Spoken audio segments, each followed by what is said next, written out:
It was late summer, just before dusk, when I was camping with my uncle at a secluded spot near Lake Crescent.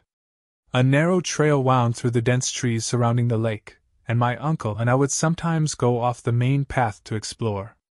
We'd heard of a small, hidden waterfall if you followed the shoreline far enough, so that evening, we decided to go looking for it. The air was thick with the scent of pine and damp earth, the sun casting long shadows that stretched and danced amongst the towering evergreens. The lake, a deep, inky blue, shimmered in the fading light, reflecting the last embers of the day. It was a scene of tranquil beauty, a perfect setting for a peaceful evening in the wilderness. My uncle, a man of few words but boundless enthusiasm for the outdoors, led the way, his sturdy boots crunching on the fallen leaves and twigs beneath our feet. I trailed behind, absorbing the serenity of the forest, the sounds of the crickets and the distant call of a loon creating a symphony of nature. As we moved deeper into the woods, the trail became less defined, the path swallowed by the encroaching undergrowth. Sunlight struggled to penetrate the dense canopy, casting the forest floor in a perpetual twilight. The air grew cooler, a subtle chill that sent a shiver down my spine. It was then that we stumbled upon a few strange things. We came across a small pile of logs and broken branches, haphazardly stacked as if a hasty fire had been extinguished mid-blaze. And lying on top of it, almost hidden by the moss and leaves, was a tiny, well-worn sneaker. It was a child's shoe, a bright blue, faded and worn, as if it had been abandoned years ago, forgotten by time and the elements. It looked entirely out of place in this remote corner of the forest. My uncle, ever the pragmatist, dismissed it as trash, a discarded piece of someone's forgotten camping trip. But I couldn't shake the odd feeling it gave me, the unsettling sense of something amiss. There was a palpable stillness in the air, a silence that seemed to hold its breath, as if awaiting something. A short while later, we reached a small clearing. The trees abruptly gave way, revealing a patch of sunlight that illuminated a carpet of wildflowers in a vibrant array of colors. It was a beautiful sight, but even amidst its charm, an unsettling quietude pervaded the space. My uncle paused, saying he needed a quick break. He turned to face one side of the clearing, while I faced the other, savoring the moment of peaceful respite. As we stood there in silence, both of us suddenly heard a faint, clear voice, like that of a child, say, "I'm over here." The words were spoken softly, almost a whisper, yet they cut through the silence with chilling clarity. Startled, I looked back at my uncle, thinking he was messing with me, playing some kind of joke. But he turned with the same puzzled look on his face, his eyes wide with disbelief. He thought I'd called out, that the voice was mine. When we realized neither of us had spoken, a wave of unease washed over us. We quickly looked around, scanning the clearing, calling out to see if anyone was nearby. "Hello?" My uncle's voice echoed through the trees, his tone tinged with apprehension. "Is anyone there?" We searched the area, our eyes darting from tree to tree, bush to bush, calling out for nearly half an hour. But no one responded. We found no trace of anyone, no sign of a hidden campsite, no evidence that anyone else had been there. The clearing remained eerily silent, the only sound our own strained breaths and the rustling leaves in the gentle breeze. At that point, we decided to abandon our search for the waterfall. The atmosphere felt tense, a palpable weight settling upon us. The silence around us became oppressive, almost like the trees themselves were watching, their gnarled branches reaching out like skeletal fingers. The vibrant wildflowers in the clearing seemed to wilt under the sudden chill, their colors dimming in the oppressive quiet. As we headed back to camp, the strange feeling of being watched intensified. We both clearly heard faint footsteps trailing us, a soft, rhythmic sound that seemed to echo through the undergrowth. Branches cracked, and leaves rustled just out of sight, as if someone, or something, was following us through the trees, always a few paces behind. The footsteps were never close enough to be seen, yet their constant presence was enough to make our skin crawl. The forest, once a haven of tranquility, had become a menacing labyrinth, filled with unseen eyes and hidden presences. Every shadow seemed to hold a lurking figure, every rustle of leaves a whisper of something unknown. The sun dipped below the horizon, casting long, distorted shadows that stretched and twisted like monstrous fingers. By the time we made it back to the campsite, the sun had set completely. The stillness around us felt heavier than before, the silence deepened by the encroaching darkness. The crackling of the campfire, once a comforting sound, now seemed to amplify the unsettling quiet that surrounded us. We couldn't shake the feeling that we were not alone. The faint footsteps continued, echoing through the trees, a constant reminder of the unseen presence that followed us. We huddled around the fire, whispering nervous reassurances to each other, the flickering flames casting grotesque shadows on our faces. We barely slept that night, our senses heightened, our hearts pounding with each unsettling sound. The next morning, we packed up our things as quickly as we could, our haste fueled by a desperate need to escape that ominous place. The sunlight, usually a welcome sight, felt harsh and cold, as if piercing the veil of an uncomfortable truth. As we drove away, I glanced back at Lake Crescent, its serene surface now reflecting a dark, unsettling memory. Neither of us has returned to Lake Crescent since that night. The experience left an indelible mark on both of us, a haunting echo in the corridors of our minds. The memory of the child's voice, the strange sneaker, the relentless footsteps, and the oppressive silence of the woods continue to haunt me. I often wonder about the nature of the presence we encountered that night, the source of the child's voice, the reason for the footsteps that followed us. Was it a lost child, wandering the woods in a desperate search for help? Or was it something far more sinister, something rooted in the dark heart of the forest, a manifestation of a hidden truth concealed within the trees? The answers remain elusive, buried beneath the layers of the forest floor, hidden beneath the ancient trees and the deep, mysterious waters of Lake Crescent. But I'll never forget the haunting sound of that voice in the woods, a chilling reminder of the unknown that lurks just beyond the edge of our understanding, a chilling reminder that some places, some experiences, are best left undisturbed. The experience changed me, deepening my respect for the wild places of the world, and introducing a subtle, persistent unease whenever I venture into the woods. I am aware now of the delicate balance between the beauty and the mystery of nature, the thin veil that separates the familiar from the unknown, the comforting from the terrifying. And although I will always cherish the beauty of the natural world, I will carry with me the chilling echo of the child's voice and the lingering fear of the footsteps that followed us, a reminder that some secrets are best left undisturbed, some mysteries better left unsolved. The memory of that night remains a constant companion, a quiet, persistent whisper in the back of my mind. It's a reminder that even in the most idyllic of settings, the unknown can lurk just beneath the surface, waiting for the opportune moment to reveal itself in a way that shatters our comfortable perceptions of reality. And although I will always carry a piece of that night with me, it will never deter me from exploring the wild places of the world, but it will always be a reminder to approach them with a healthy dose of awe, respect, and a healthy dose of caution.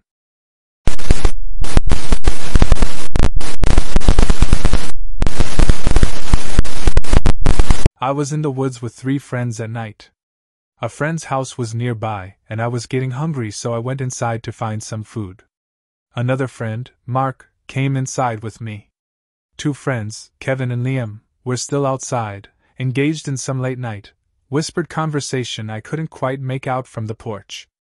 The air inside the house was warm and comforting after the chill of the woods.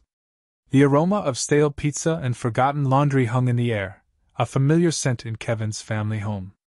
I rummaged through the fridge, pulling out a half-eaten container of lasagna, grateful for any sustenance after our impromptu nighttime adventure. Mark, ever the casual snacker, discovered a bag of chips hidden in a cupboard, and we settled on the worn-out couch, munching contentedly as the sounds of the night filtered in through the open windows. We didn't talk much, content with the quiet companionship and the munching sounds that filled the space. I glanced at the clock on the wall, surprised to see how late it had gotten. I suppose we had been in the woods for longer than I had initially thought. The forest, even in the dim light of the moon, was an immersive environment that easily swallowed up hours. Some time later, a sudden commotion outside startled us both. The front door burst open and Kevin rushed in, his face a mask of pale fright. His eyes darted wildly around the room before landing on Mark, who was halfway through a chip, a confused look on his face. Kevin's expression hardened, and in a sudden, panicked burst he spun around and ran back out the door. Mark and I looked at each other, bewildered. What in the world was going on? I pushed myself off the couch, my curiosity getting the better of my hunger. I cautiously poked my head out the door, peering into the moon-drenched darkness. "Kevin?" I called out, my voice barely a whisper against the backdrop of crickets and rustling leaves. A choked, frantic cry answered me, followed by Liam's voice, raw with terror, bellowing as loud as he could. "That's not Kevin!" I stumbled back inside, completely taken aback. Mark was standing near the entrance, eyes wide with alarm. "What the hell is going on?" he whispered. A moment later, Liam followed Kevin back inside, followed by a frantic torrent of words and breathless apologies. We ushered them both into the living room, trying to understand exactly what had happened. Slowly, the story came out, pieced together between gasps and frantic gestures. It was all because of a silhouette. It started innocently enough. After I and Mark had gone inside, Kevin and Liam had been chatting quietly near the edge of the woods, just outside the house. The darkness, the way the trees obscured the light, had played tricks on their eyes. They had seen a figure, tall and dark, moving silently alongside them through the undergrowth. It had been a dark and indistinct shape, a silhouette against a backdrop of even darker trees, but it was roughly the same height and build as Kevin. "It just followed us for a while," Liam stammered, his voice still shaking. "We kept thinking he was messing with us, playing some kind of stupid prank. But then it just ran off. Into the deeper woods." Kevin, who had finally calmed down enough to speak coherently, explained. "We thought he was running off, maybe trying to scare us. So we started chasing after him. I mean, who runs off in the middle of the night like that? But then, Liam saw him, or rather it, up close, and it wasn't me. It was different." "Different how?" Mark questioned, his brow furrowed in confusion. "I don't know," Kevin replied, shaking his head. "Just off. Like something wasn't right. The way it moved, the way it looked, it wasn't me. And it was way too fast to be me," Liam added. "It was like a shadow, Mark. Not a human at all. We were chasing it for a while, and then it started getting faster and faster. I couldn't keep up, so I shouted for Kevin to stop. I figured it was some kind of animal, or maybe even a person, but definitely not Kevin." "And that's why you yelled?" I asked, starting to understand the sequence of events. Liam nodded, still rattled. "Yeah. I didn't want Kevin to run off into the woods after whatever that was. It felt wrong. Really wrong. And then I saw you and Mark on the couch, and I just panicked."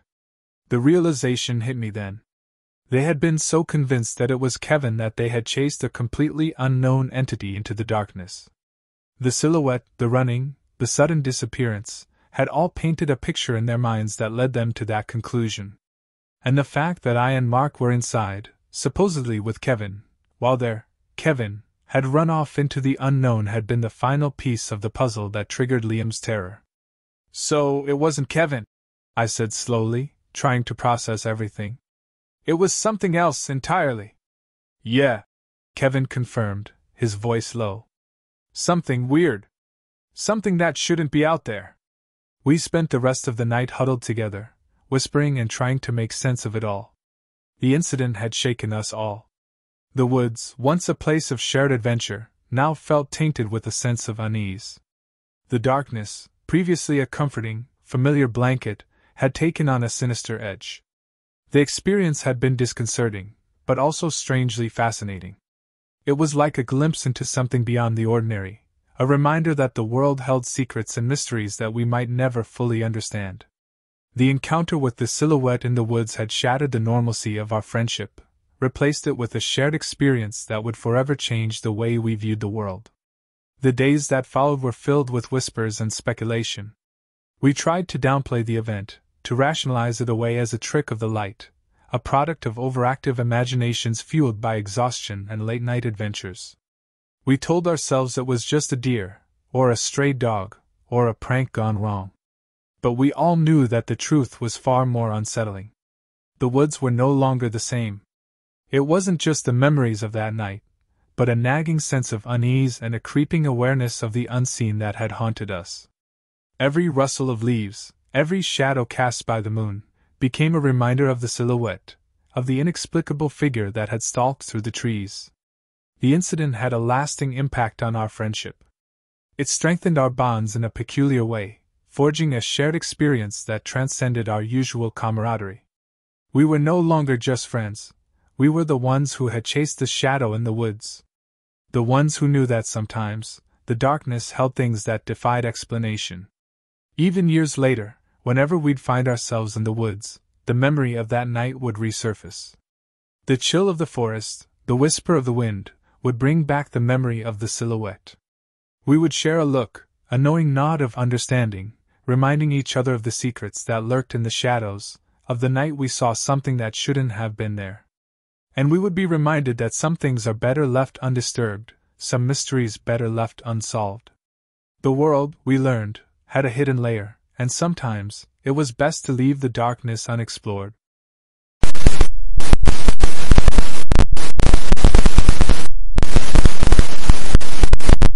It was a chilly night at Cedar Hill Campground, and after some of our group wandered off for a late-night stroll, my friend Alex and I grew bored waiting for their return. The campsite was nestled in rolling grassland with sparse trees, so we figured finding them wouldn't be difficult. The night was eerily quiet, punctuated only by the occasional distant hoot of an owl or the yip of a coyote. We whispered to each other, trying to stay relaxed, as the moon illuminated the landscape, casting long, dancing shadows that stretched and contorted with the gentle breeze. The air was crisp and carried the faint scent of pine and damp earth, a smell that usually calmed me, but tonight it felt heavy, almost oppressive. We'd been waiting for about 15 minutes, enough time for our friends to have circled the immediate area and returned, yet there was no sign of them.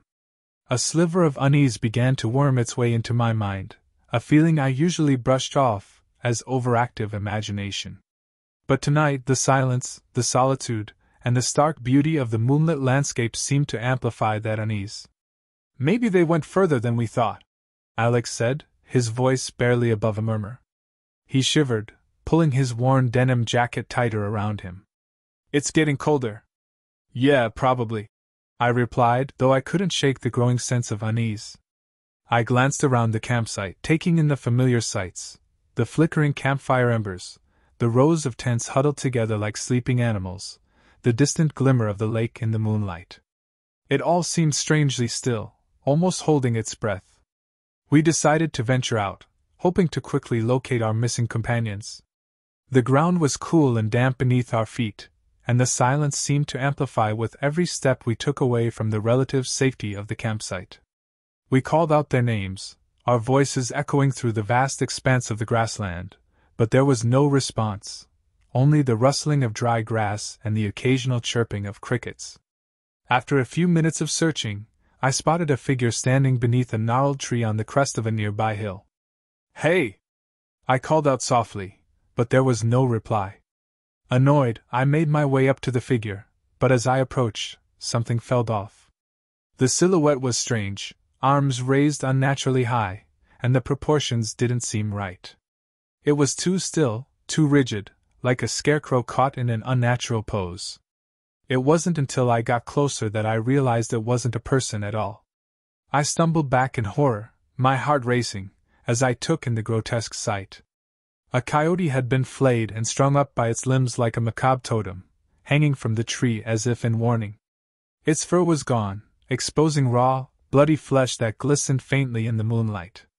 Its eyes, vacant and lifeless, stared out into the night, a chilling testament to something brutal and unforgiving.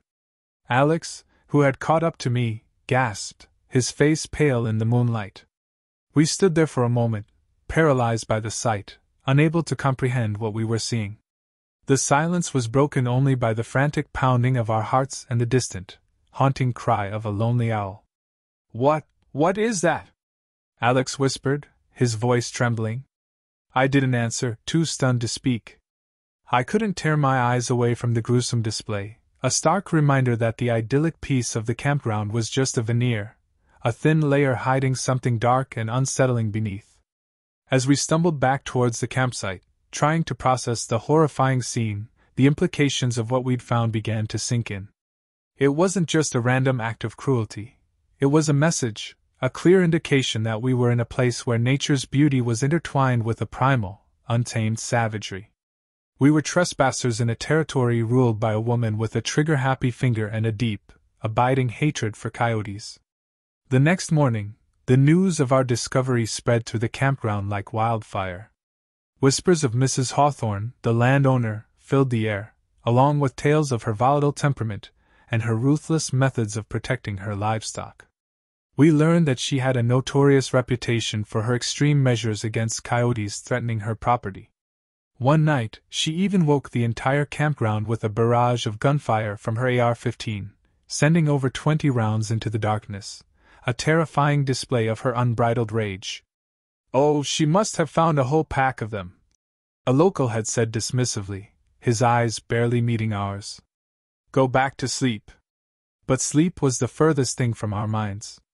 The image of the flayed coyote, a macabre offering hung on the gnarled tree, was burned into our memory. We couldn't ignore the unsettling truth we had discovered, that beneath the facade of tranquil beauty, Cedar Hill Campground was shrouded in an atmosphere of fear and unspoken violence. The rest of our camping trip was filled with a lingering sense of unease. The laughter and camaraderie that had once filled the air were replaced by hushed conversations and nervous glances towards the surrounding darkness. Every rustle of leaves, every distant howl, sent a shiver down our spines.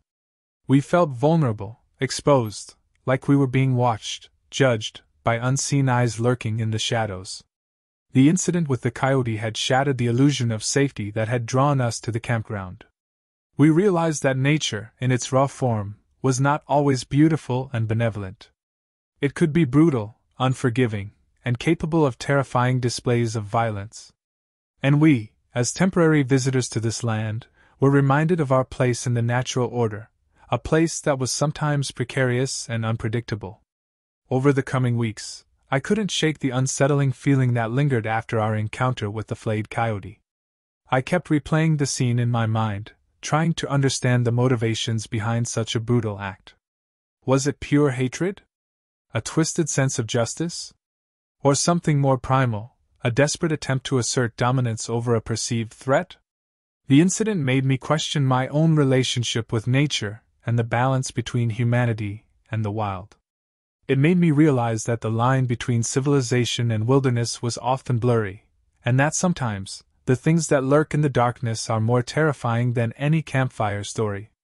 The story of the flayed coyote became a sort of grim legend amongst our friends, a shared experience that bound us together in a strange, unspoken understanding of the hidden darkness that can lurk beneath the surface of seemingly peaceful places.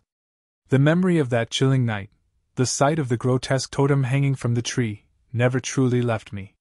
It remained a constant reminder of the unsettling truth that even in the most idyllic of settings, the wildness of nature, and the darkness that dwells within humanity, could surface at any moment, shattering the illusion of peace and tranquility.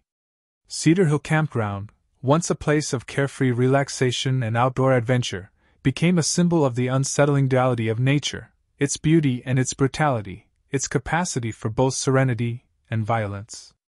I never returned, and the memory of the flayed coyote, a silent sentinel hanging beneath the moonlit sky, continues to haunt my dreams, a chilling reminder of the night the wildness of nature and the darkness within humanity collided in a small, forgotten corner of the world.